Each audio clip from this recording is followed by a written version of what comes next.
Bom, sejam bem-vindos a mais uma reunião de Logosofia na Prática. Essa é uma reunião organizada pela sede da Fundação Logosófica de Florianópolis.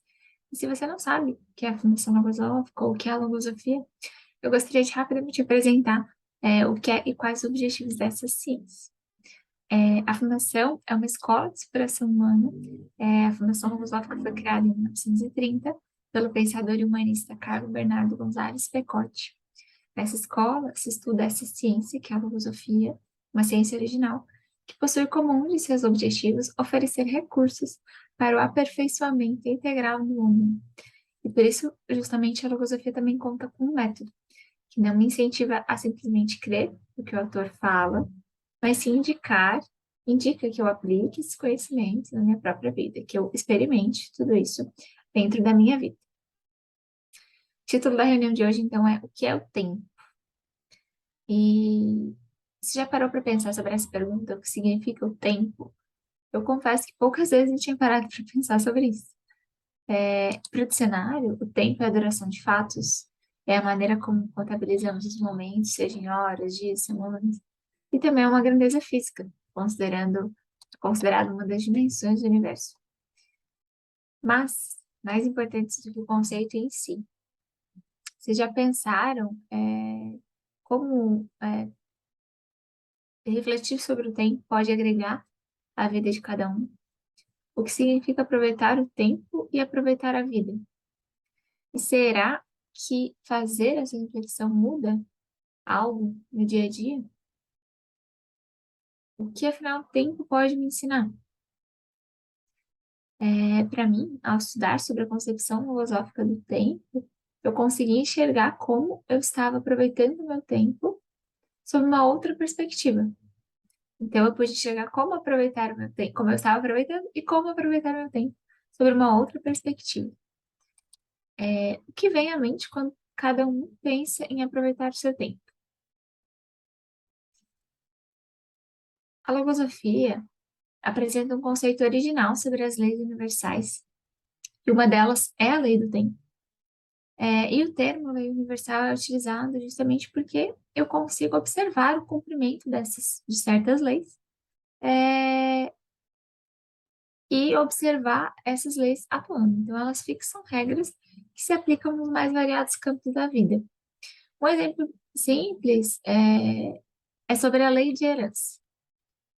Essa lei prevê que, por exemplo, a Camila de hoje, do presente, herda o que a Camila do passado realizou. Então, se eu tenho um trabalho para entregar ou tinha um trabalho para entregar, e eu me adianto para realizar esse trabalho com folga, a Camila do futuro vai herdar esse esforço. Não vai ter que ficar lá pressionada pelo tempo, para entregar no prazo o trabalho, ou para, enfim, só finalizar, porque o tempo já está apertando. Então, é uma situação simples, mas que me permite observar como essa lei de herança atua e como outras leis atuam também. Então, a lei de herança é um bom exemplo para demonstrar que o que eu realizo hoje, eu vou herdar no futuro, né? Seja um esforço que eu realizo ou seja uma procrastinação, talvez que eu realize. E como funciona a lei do tempo, então, né? O que que ela fixa e como ela se expressa? Para eu conseguir ampliar essa compreensão sobre o que é o tempo, eu comecei primeiro me perguntando como eu utilizo o meu tempo, o tempo que eu tenho, né? Como eu tenho aproveitado esse tempo. E eu lembrei de um fato específico, assim, um período nos primeiros anos do ensino médio, que eu fazia aula pela manhã, e eu lembro vagamente que logo depois do almoço eu tinha o costume de assistir TV. Assistir TV rapidamente, né, para ficar ali uns 10, 15 minutos após o almoço. Só que, nesse momento, surgiu um pensamento na minha mente que dizia que seriam só uns minutinhos, e daí começava um programa que eu gostava, ou um filme que eu queria ver. E por vezes esse pensamento ia dizendo assim, só mais alguns minutinhos, só mais alguns minutinhos. E eu ficava um tempão lá na frente da TV e não ia realizar as coisas que eu tinha para realizar, as tarefas, os estudos que eu precisava fazer. E eu fiquei me perguntando, né, como que eu tinha utilizado essas minhas tardes durante aquele período, nesses episódios que eu falava para vocês que eu ficava mais do que o necessário ali na frente da TV. O que ficou daquele período, daquele tempo que eu despendi na frente da televisão? O autor da logosofia me dá algumas chaves sobre isso. O que é aproveitar o tempo, e o que é não aproveitar o tempo, né? Ele me responde essas duas perguntas. O autor da logosofia fala assim: as horas em que a mente divaga, sem se ocupar com nada, ou fazendo em coisas sem importância, é tempo estéril, tempo transcorrido sem viver, tempo que passa sem deixar na consciência nenhuma recordação do vivido, nessas horas que, em muitos, se prolongam pelos dias, meses e anos. O que eu fui compreendendo é tentar recordar de como eram essas tardes que eu relatei, poucas recordações vinham à minha mente. O autor fala desse trecho que o tempo que passa sem deixar nenhuma recordação na consciência é um tempo estéril, né? Sem nenhuma recordação do que eu vivi. É um tempo transcorrido sem viver. O que aqueles momentos tinham de fato agregado à minha vida? Para mim ficou claro que aquele tempo muitas vezes era um tempo estéril, um tempo transcorrido sem viver. Porque naquelas porções de vida, de horas, de minutos, a mente estava divagando. E ela não me deixava nada de valor na recordação. Isso não significa que eu não posso assistir TV, né? Ou olhar as redes sociais de vez em quando. Mas a partir de que momento essa prática começa a se tornar um tempo estéril? Começa a tomar tempo de outras atividades que eu poderia realizar. Eu já encontro esse ponto de equilíbrio. O autor da filosofia fala, então, sobre o que é essa lei do tempo e o que acontece quando eu desperdiço o meu tempo. Nesse trecho aqui. Vou diminuir a minha câmera para ficar mais fácil de visualizar. A lei do tempo é, como todas as leis universais, justa e exata. É lei porque fixa sem distinção normas e regras inexoráveis. Isso fica demonstrado pelo fato de que o tempo perdido não pode mais ser utilizado. É como uma porção de vida que se desperdiça e que não pode ser de novo incorporada a ela. Esse é um trecho muito interessante, né? Significa que quando eu vivo e não aproveito meu tempo, é como se essa porção de vida, aquele período de tempo, fosse desperdiçado, né? E que eu não consigo incorporar aquele tempo que eu desperdicei, que não ficou na minha recordação, que eu não aproveitei, de novo na minha vida, né? Então, é como se, de fato, eu tivesse esse tempo que não pode mais ser utilizado. E esse seria o motivo pelo qual a lei do tempo é chamada de lei, porque isso é inexorável, né? O tempo que eu perco, eu não posso mais incorporar à minha vida, eu não posso mais utilizá-lo novamente. O tempo, ele não volta.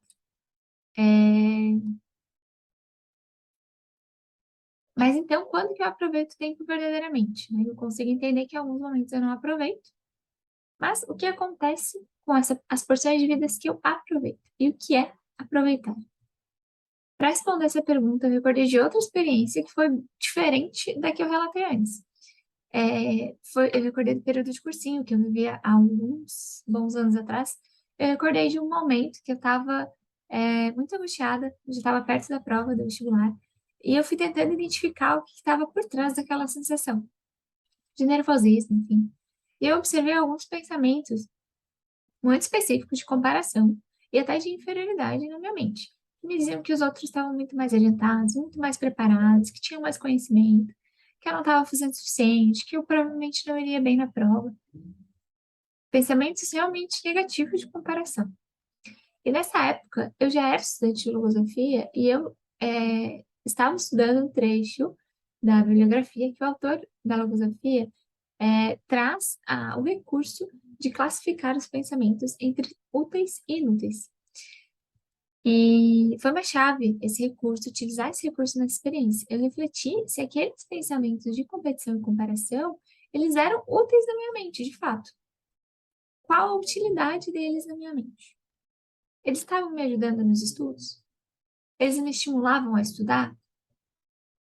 Ou eles só geravam angústia ao me comparar com os demais e me impediam até de ser mais eficiente nos meus estudos, enfim.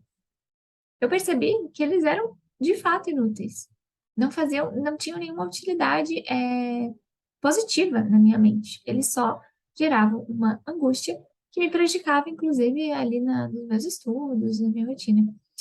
É, me tiravam energia, né? E não permitiam que eu vivesse aquela experiência também de estar no cursinho estudando com alegria, né? Trazer um peso, assim, para aquele momento de fazer a prova, enfim.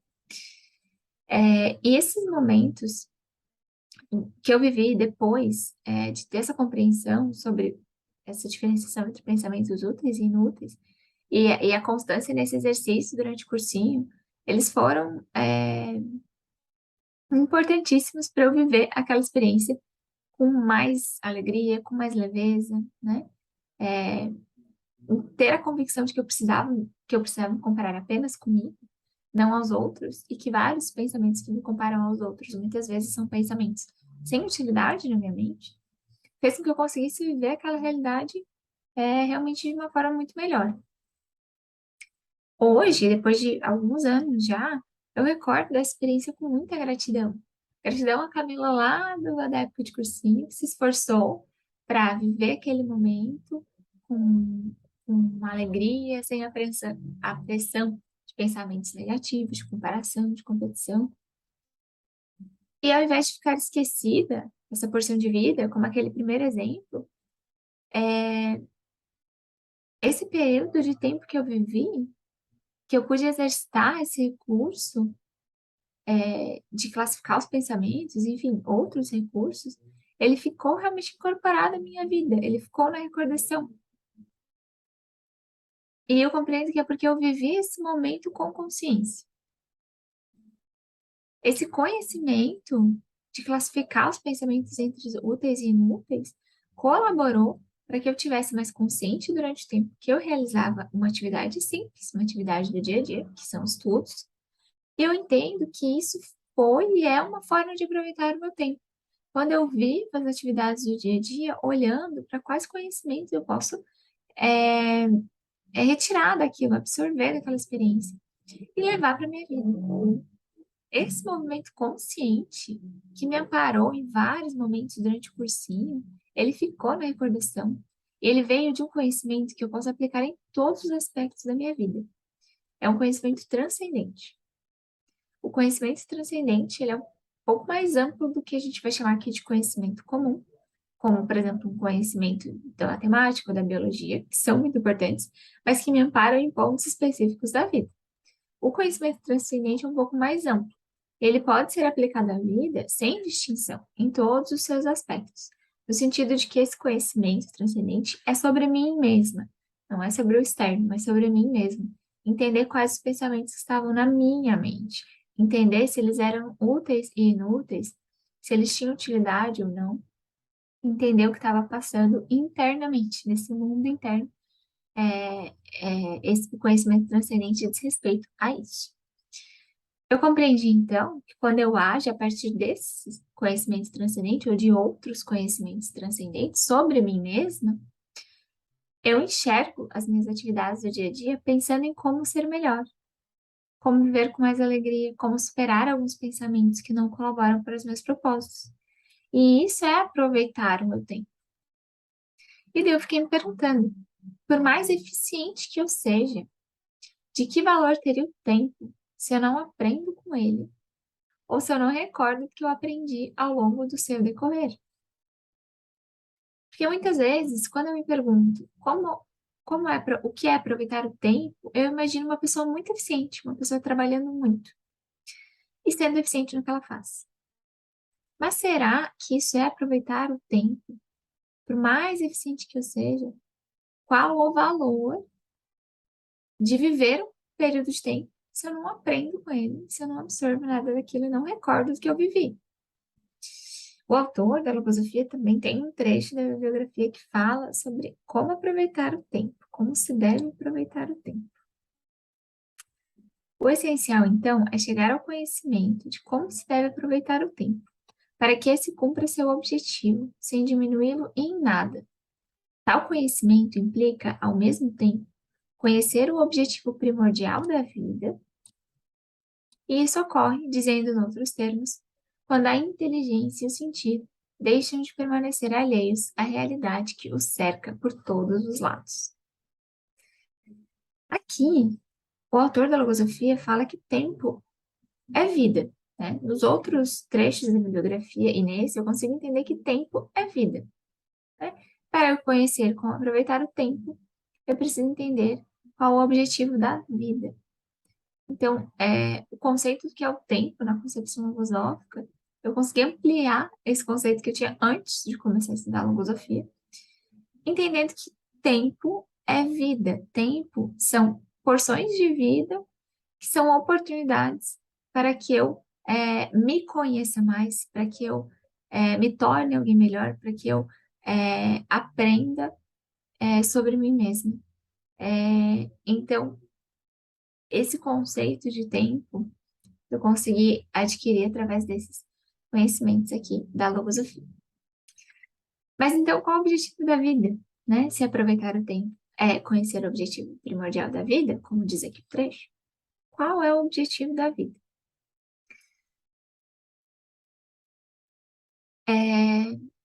De novo, será que aproveitar o tempo é somente realizar mais atividades durante o dia? Não estar ocioso?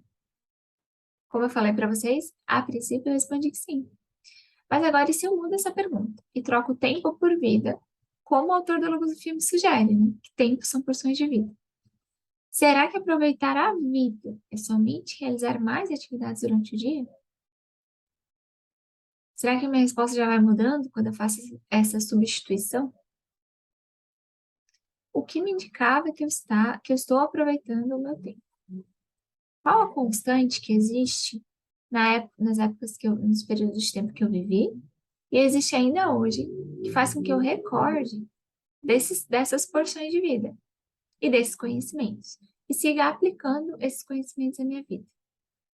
Para ser um pouco mais clara, a minha pergunta é: o que conecta esses dois momentos, o passado e o presente que eu vivo? Que elemento é esse que conecta os tempos e dá perenidade ao que eu vivo, deixando isso na minha recordação, deixando isso na memória? Se eu tenho vários aspectos da vida para encaminhar, se eu tenho várias vidas, vamos dizer assim, eu devo dedicar tempo a essas várias porções de vida. Por exemplo, vida de graduando, de namorado, de profissional. Então, a minha vida, ela segue atendendo vários aspectos. Ela é dividida em vários fragmentos, né? Como se ela fosse fragmentada. Eu vivo várias vidas de filha, de graduanda, de namorada, de profissional. Mas então, é como se a minha vida de fato estivesse fragmentada e não se conectasse, de modo que todos esses aspectos, essas vidas não se unam, não se tangenciem de alguma maneira. Aquele conhecimento transcendente que eu aprendi, especificamente, colaborou para que eu cumprisse um propósito de me superar nessa experiência que eu trouxe. O mais fácil, talvez, seria continuar angustiado com aqueles pensamentos de comparação. Mas com aquele conhecimento, eu consegui atuar de forma diferente. E isso tornou o período que eu vivi mais feliz. Com essa experiência de recordar o que havia marcado nessa época do cursinho, eu entendi que o elo que une essas porções de vida é o propósito de ser melhor, de me superar.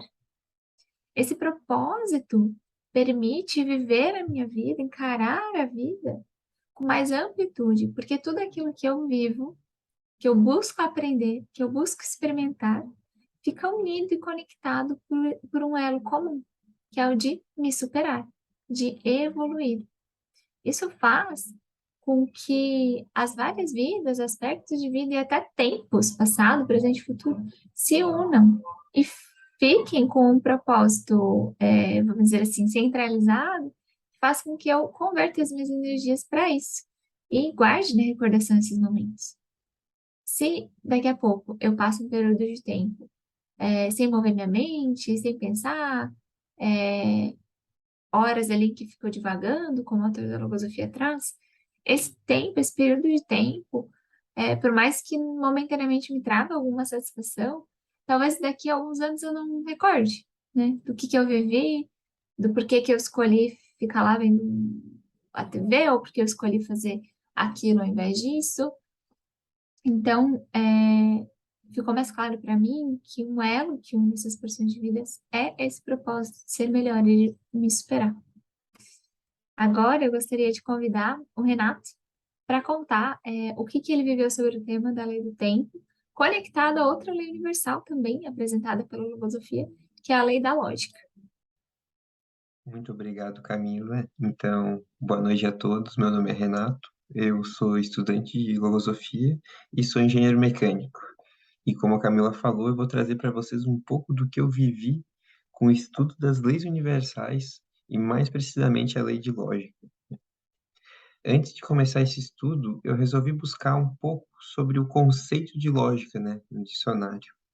E eu encontrei algumas definições. Então, método de raciocinar coerente que expressa uma relação de causa e consequência, raciocínio, método, maneira coerente através da qual os fatos ou situações se encadeiam, disposição para raciocinar com justeza lógica natural. Bom, entrando em contato com essas definições, eu fiquei me perguntando, como é que eu posso, então, definir e viver, visualizar essa lógica, né? E essa última parte, né, lógica natural, eu fiquei pensando, será que eu posso observar na natureza essa lógica acontecendo? Me perguntei algumas coisas, por exemplo, se eu pegar uma terra, né, um terreno, né, uma terra e plantar uma semente de melancia, será que eu vou colher laranja? Será que eu vou colher feijão, milho dessa semente? Tem lógica isso? Vamos tentar usar a lógica assim, digamos que eu não saiba, né? Será que o mesmo cabo que segura uma laranja em cima do pé, conseguiria segurar uma melancia? Seria suficientemente forte para isso? Bom, se eu observar e pensar com lógica, eu vou começando a encontrar algumas respostas, né? Algumas verdades, né? E se eu observar, por exemplo, esses movimentos da natureza, eu consigo ver, assim, que se eu plantar uma semente hoje, amanhã eu não vou conseguir já colher. Por exemplo, se eu plantar uma semente de laranja, eu não posso querer plantar hoje para amanhã já querer colher, né, uma dúzia de laranjas. Eu sei que não vai dar tempo, né? Então, a observação desses processos da natureza, né? Que cada um tem seu tempo para acontecer. E a lógica por trás disso vem me permitindo enxergar algumas coisas que eu vivo de uma forma diferente.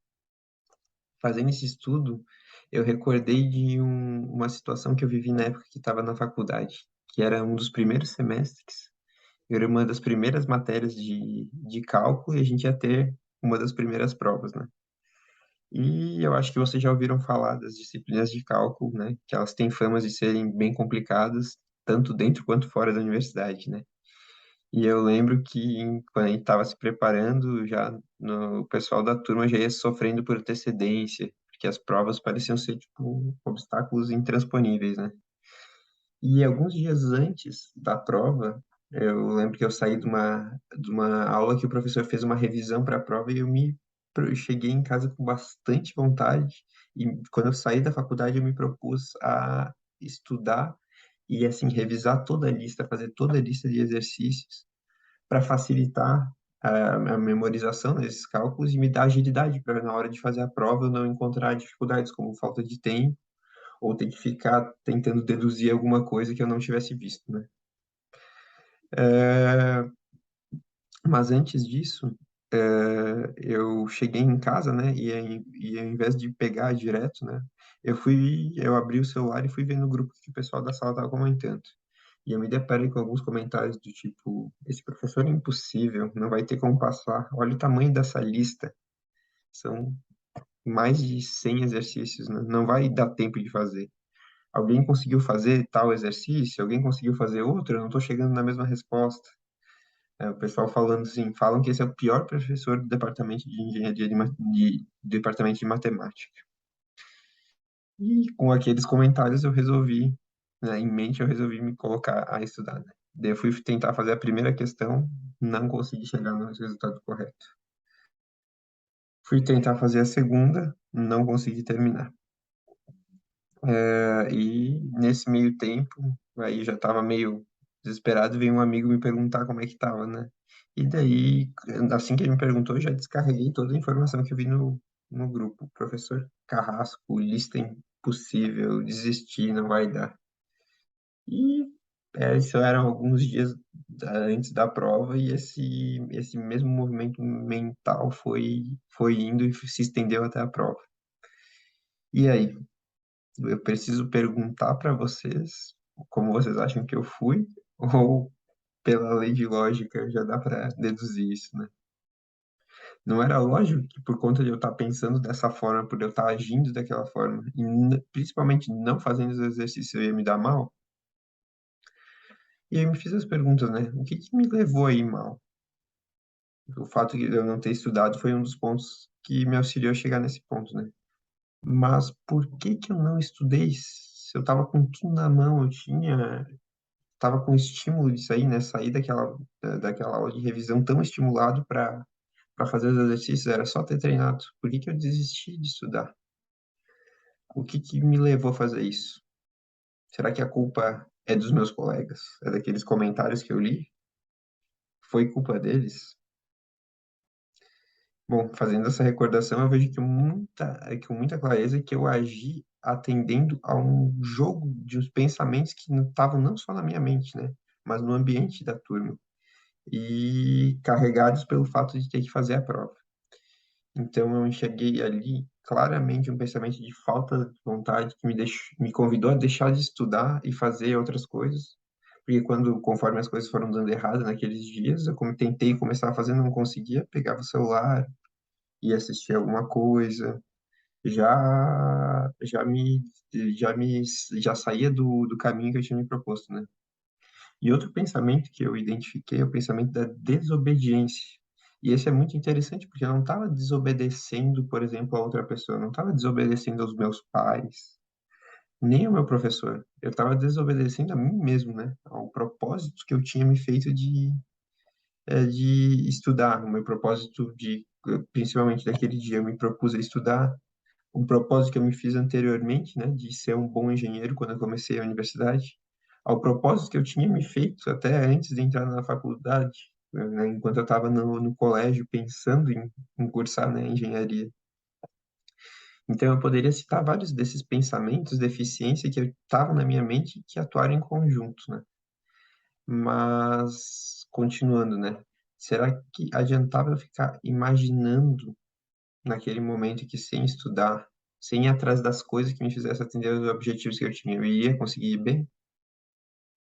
Será que adiantava eu querer ficar torcendo, por exemplo, no dia da prova? Eu lembro que quando eu estava indo para a prova, eu fiquei torcendo para que o professor fizesse uma prova bem fácil, para que ele colocasse exatamente aquelas questões que eu poderia conseguir fazer. Em- Será que adianta eu ficar com um pensamento positivo para isso que aconteça, se eu não me esforço para isso, né? Mas como é que eu posso fazer, então, se não adianta essas coisas? Eu vejo que não adianta, né? Como é que eu posso fazer para não atender, para atender a minha vontade, que era a minha vontade de estudar e não somente a vontade dos pensamentos? O autor da Logofilosofia tem um trecho que ele ensina o seguinte: o homem não deve ser alheio ao jogo habitual dos pensamentos, nem à forma com que esses operam e se impõem, de acordo com as intenções que buscam. Permanecer estranho à sua ação incessante no ambiente mental em que se atua é expor-se a ser enganado continuamente e a padecer as consequências desses enganos e a viver amargurado por toda a vida. Interessante, né, esse trecho. Mas será como é que eu posso conhecer essa ação dos pensamentos? Eu sei que a Camila já ajudou bastante a gente, né? Mas eu estava fazendo o exercício para mim mesmo, né? Como é que eu posso me prevenir de encontrar enganos, de viver amargurado nesses enganos? Eu vejo que a lógica, ela me auxilia muito nesses casos, né? Então eu vou trazer outra experiência que eu vivi num final de semana um tempinho atrás e que me permitiu perceber um pouco como a lógica me auxilia a eu não me enganar, né? Ao encontrar a verdade ou encontrar as coisas coerentes. A gente estava no final de semana na casa dos meus sogros e era um domingo de manhã e o gás acabou. Então a gente resolveu ligar para alguns distribuidores ali perto, mas a gente não estava conseguindo encontrar alguém que tivesse o cilindro de gás maior, que é o que eles usam lá, que era o mesmo tamanho que o cilindro de tamanho maior, né? O mesmo que eles utilizam. Então saímos para procurar e encontramos. Primeiro a gente parou num lugar que vendia por um certo preço, que estava numa tabela na frente do estabelecimento. Mas esse lugar, aí, quando a gente chegou e a gente pediu, né, a pessoa passou o preço, né, a gente viu, mas não tinha estoque. E a gente foi para outro lugar e encontrou, né? E quando a gente perguntou o preço, o atendente passou um preço que era 20% maior do que o preço que a gente tinha visto lá naquele outro lugar que não tinha. Como a gente já sabia, né, tinha noção do preço, do quanto valia, ou pelo menos sabia que tinha outro lugar que estava vendendo mais barato, a gente mencionou, né, o preço antigo, né, para o atendente, e o atendente, na hora que a gente pressionou, que a gente falou o preço antigo, ele já ofereceu um desconto e fez por um preço mais baixo, né? Então, nessa situação, eu vejo quanto conhecimento, né? Tipo, ali até informação, né? Ter o conhecimento do quanto valia, né? Permitiu viver com mais segurança e tomar a decisão correta, que talvez se a gente não tivesse conhecimento e chegasse lá, a gente teria pago a mais por um produto que valia menos, né? E daí eu fiquei me perguntando, então, pá, Renato, que isso tem a ver com lei da lógica, a lei do tempo, né? Então eu vejo que assim como o conhecimento dessas coisas comuns, né, dessas coisas materiais, digamos, me auxiliam a viver de forma mais acertada, o conhecimento dos pensamentos, da minha mente e de todas as ferramentas psicológicas que eu disponho, eles são para minha vida quase a mesma coisa que o conhecimento do preço que o preço do gás foi para essa situação, né? Ah, então, fazendo esse movimento, era só o que que aconteceu na nossa mente quando a gente chegou e viu que estava mais caro. Não fazia sentido. Não tinha lógica um lugar ser tão mais caro do que o outro. Voltando na minha situação que eu vivi na minha faculdade, se eu tivesse prestado atenção aos pensamentos, eu podia ter muito claramente utilizado a lógica para tirar a força dos pensamentos que não me faziam não estudar. Se eu tivesse me perguntado, né, na hora, por que que não faz sentido estudar? Talvez algum pensamento estava, como estava respondendo agora, estava justificando que a matéria é difícil, que o professor era mais difícil. Mas como assim? As pessoas passam por essa disciplina, né? Se eu estudo para a prova, eu tenho a chance para passar. Eu poderia receber alguma justificativa do pensamento dizendo que teria que estudar muito, ou que entre estudar um pouco e tirar uma nota um pouquinho melhor e não estudar nada e tirar quase a mesma coisa, era a mesma coisa, né? Mas como assim? Se eu estudo ou não estudo para a prova, será que eu tiro a mesma coisa? Não faz sentido, né? Então, esse movimento, essa outra ferramenta que é eu questionar os pensamentos que estão atuando na mente, que às vezes eles se fazem por mim, às vezes naquela época eu achava que era eu achando que estava muito difícil, mas era o pensamento de falta de vontade, me convidando a não fazer o que eu tinha me proposto, né? Então, essas perguntas, né, o ato de questionar os pensamentos, buscar a lógica por trás disso, ver a lógica, a mesma lógica que eu tento encontrar na natureza, que eu posso ver, né, na natureza, ou que a gente vai conhecendo durante a vida, é uma das grandes ferramentas internas que a gente tem, que eu percebo que eu tenho para poder desarmar os pensamentos que me trazem enganos, as mentiras, né? E para que sim, eu finalmente possa agir da forma como eu realmente quero. Vou trazer mais um trecho, que é o autor da Logosofia. Vou trazer mais um trecho aqui, que o autor da Logosofia ensina o seguinte, ó. É inútil pensar porque se perderia tempo que as coisas haveriam de ser de modo diferente do disposto pelas leis de lógica. Então é inútil pensar que as coisas acontecem de modo diferente do disposto pelas leis da lógica, porque isso é uma perda de tempo, né? Convém, portanto, viver o mais próximo possível da realidade e fazer com que ela impere em todas as circunstâncias do nosso pensamento. Ao referir-me aqui ao pensamento de forma tão singular, quis significar o pensamento que deve atuar em, em cada circunstância como intermediário direto da nossa razão e do nosso sentir, ante o pensamento ou os pensamentos que atuem como elementos causais das situações que se apresentem ou contrários a ela. Então, esse trecho aqui me fez perceber o quanto a lei de lógica e a lei do tempo andam em harmonia, né? Porque uma colabora com a outra, né? Quando eu tô atento, por exemplo, à minha mente, aos meus pensamentos, e eu consigo identificar esses aspectos, eu consigo ampliar meu tempo, eu consigo fazer mais coisas. E, principalmente, consigo fazer mais coisas da forma correta, né? Eu consigo encontrar a verdade de uma forma mais fácil, porque eu faço esse movimento de pensar, de refletir, de razoar, e utilizo, né, os meus conhecimentos, né, que vêm diretamente da razão e do meu sentir, porque, como eu trouxe, né, nos momentos que eu vivi ali, se eu tivesse me perguntado, fazer feito as perguntas para mim mesmo, eu iria perceber, né? Eu iria sentir que eu estava sendo enganado pelos meus pensamentos. Então, esse estudo foi muito especial para mim. Eu gostaria de agradecer a oportunidade, né? Agradecer a atenção e recordar que aqui embaixo, na descrição desse vídeo, temos alguns links, inclusive um link para um curso gratuito que tem duração de 1 hora semanal. Ele é gratuito, é só preencher, se inscrever, tem um formulário que um estudante de logosofia vai entrar em contato e vai oferecer, né, esse curso para quem gostou, quem achou interessante o assunto, quem quer estudar mais, entender um pouco melhor, né, como o que a gente estuda na logosofia, quais são os temas. Recordando também que a gente tem vários vídeos aqui no canal e toda quinta-feira, às 6h30, a gente tem a reunião de logosofia na prática. Muito obrigado pela atenção de todos.